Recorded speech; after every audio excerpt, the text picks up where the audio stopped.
Collectorate परिसर में जिलाधिकारी मंगला प्रसाद सिंह ने किया ध्वजारोहण। स्वतंत्रता दिवस के मौके पर कलेक्ट्रेट परिसर में आयोजित हुए विभिन्न कार्यक्रम। अलग अलग स्कूलों के बच्चों ने अपनी प्रतिभा का किया प्रदर्शन। ध्वजारोहण के बाद जिलाधिकारी ने सभी को दिलाई पंचक्रम की शपथ। जिलाधिकारी कार्यालय, पुलिस ऑफिस और गांधी भवन में भी आयोजित हुआ ध्वजारोहण का कार्यक्रम।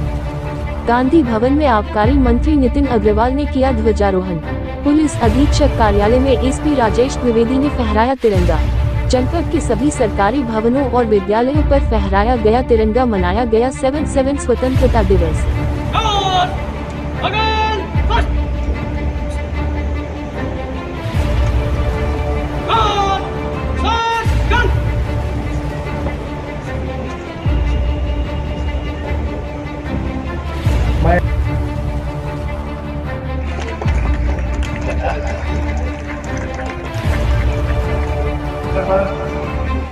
सर्वप्रथम यहाँ पर जनपदवासियों को बधाई और ढेर सारी शुभकामनाएं।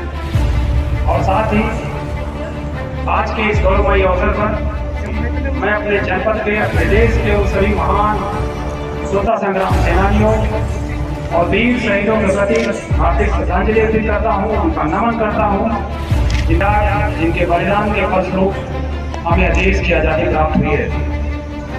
साथियों, देश की आज़ादी हमें अपने महान वीर सपूतों के प्राण न्यौछावर करने, अपने त्याग और अपने बलिदान के परिणाम के रूप प्राप्त हुई है।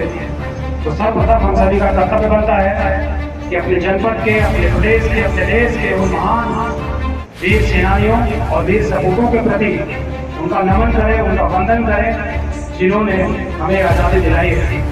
इस क्रम में मैं सबसे पहले अपने जनपद के उन महान वीर पुरुषों का नाम लेना चाहूँगा जिन्होंने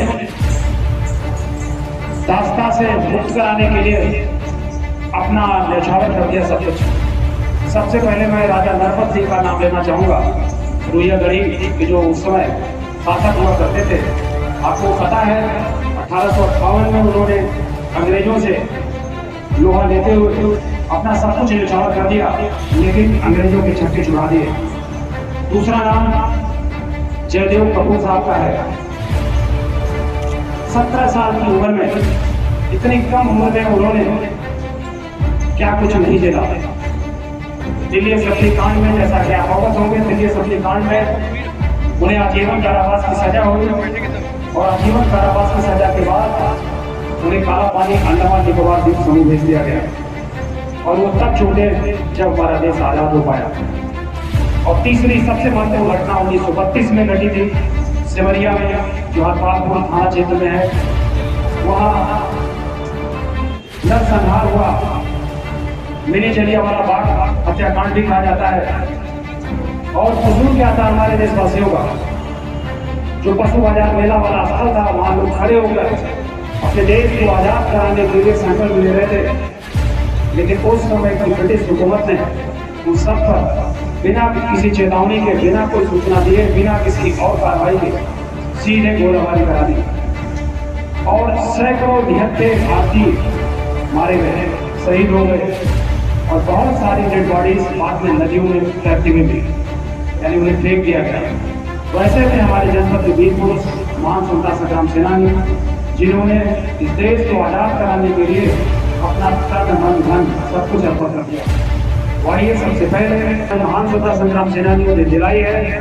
जो उनके संकल्प थे, जो उनके आदर्श थे, उन आदर्शों को, उन संकल्पों को हम सदा सर्वदा अपने मन में बैठाए रखेंगे और देश को, प्रदेश को और जनपद को आगे बढ़ाने में अपना सर्वस्व योगदान देंगे।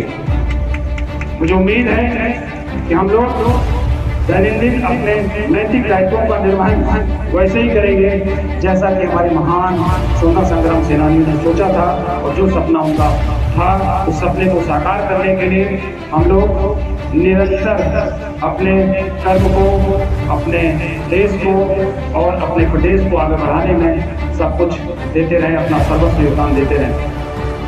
साथियों, आज के दिन अगर हम लोग 1947 से 2023 तक के सफर को याद करें तो हमारे देश ने बहुत विकास किया है। बहुत विकास किया है हमारा 1947 का देश और बहुत आज हम अंतरिक्ष में उड़ान भर रहे हैं।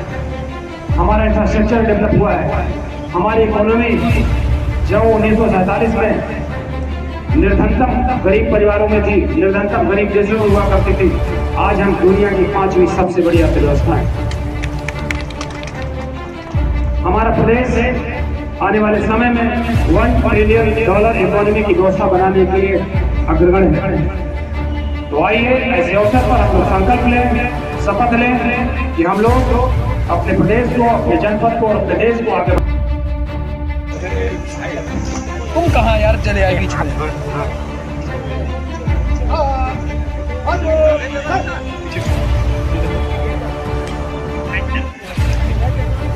मैं एक बार जोरदार तालियां हो जाएं। सभी सावधान की मुद्रा में आ जाएंगे। मैं माननीय मंत्री जी से निवेदन करूंगा कि वे ध्वजारोहण के लिए आगे आए। सर सलामी होगी, पहले गारद सलामी दे दें।